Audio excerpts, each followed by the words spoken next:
Tu as plus de puissance que tu ne le crois. Tu as plus de puissance que tu ne le crois.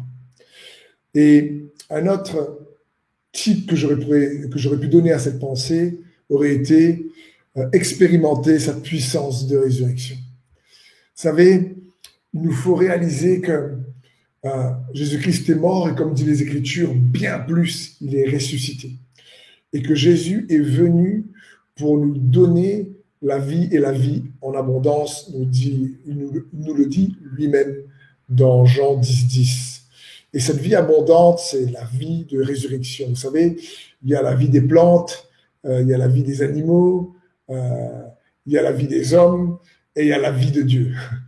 Et la vie de Dieu, c'est cette vie éternelle, cette vie de résurrection puissante que Jésus a commencé à démontrer et qu'il est venu nous donner. Et elle est à disposition de chacun d'entre nous par le moyen de la foi. Et il nous faut désirer, expérimenter cette puissance de résurrection dans la vie de chaque jour. Pourquoi? Parce que la vie de résurrection, c'est ceci.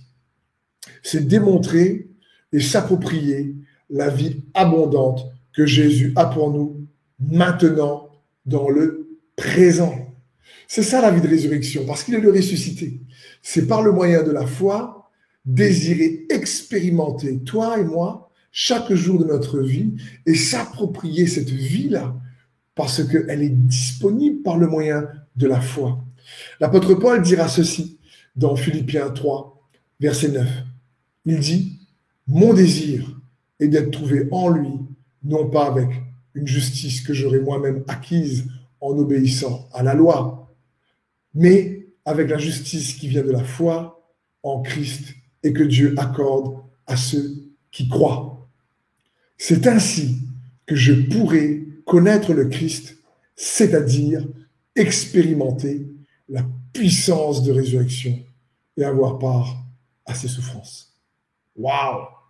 Ce que Paul dit ici, juste incroyable, il dit « Je désire expérimenter la puissance de résurrection ».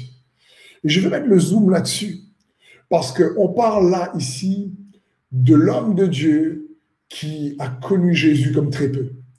De cet homme qui était lapidé et presque mort, et quasiment mort selon certains théologiens, et que d'autres sont venus prier pour lui, revenu à la vie. Cet homme qui enseignait l'évangile pendant toute une nuit et qu'un jeune homme sur le bord de la fenêtre est tombé et est mort, et juste après, sans s'affoler, vient prier et le jeune homme ressuscite. Cet homme qui a connu Dieu dans beaucoup de puissance, si miracles et prodiges, cet homme qui a connu des révélations extraordinaires et qui pour lui savait que la puissance de résurrection était totalement normale et banale, il dit « Mais je désire expérimenter, poursuivre, connaître la puissance de résurrection. » Et j'aimerais peut-être nous encourager, chacun d'entre nous, à comprendre que peu importe les défis, les problèmes qui se dressent devant toi aujourd'hui, la puissance de résurrection de Jésus-Christ est disponible pour toi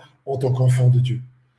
Et cette résurrection, nous l'avons par le moyen de la foi, parce que Jésus-Christ a été ressuscité pour que nous puissions expérimenter cette puissance-là. Et c'est pour ça qu'il est mort pour nos fautes. Il est mort pour nos fautes et pour que nous puissions être pardonnés. Mais il est ressuscité pour que nous puissions être justifiés et que cette justice qui nous est accordée à chacun d'entre nous est une garantie que nous avons accès à la puissance de résurrection de Jésus-Christ. Dans Romains 4, verset 25, il est dit « Lequel a été livré pour nos offenses et ressuscité pour notre justification. » Et il est bon pour nous de se rappeler ça. J'aimerais terminer cette pensée avec un passage de Romains qui nous montre que vous avez accès, tu as accès, frères et sœurs, à cette puissance de résurrection. Parce qu'il a été justifié pour que nous puissions expérimenter cette vie de résurrection, cette vie abondante, cette vie éternelle, la vie de Dieu, cette Zoé, maintenant, déjà comme un acompte, par le Saint-Esprit qui nous a été donné. Mais regardez ce que Romains 5, versets 1 et 2, traduit de la version Passion, en anglais, nous dit, je suis sûr que vous êtes encouragés par cette version. La Bible dit ici, notre foi en Jésus nous transfère la justice de Dieu. et nous déclare juste, maintenant, irréprochable à ses yeux. Cela signifie que nous pouvons maintenant jouir d'une paix véritable et durable avec Dieu à cause de notre Seigneur Jésus, le roi, ce qu'il a fait pour nous. Notre foi nous garantit un accès permanent à cette merveilleuse bonté qui nous donne la possibilité d'avoir une relation parfaite avec Dieu. Une joie incroyable jaillit de nous alors que nous célébrons en tout temps l'espérance d'expérimenter la gloire de Dieu. Waouh! Ici, ça parle que par la foi, on est justifié. Par la foi, il y a un transfert de justice. Et cette justice nous est accordée par Jésus-Christ. Grâce à lui, on a un accès.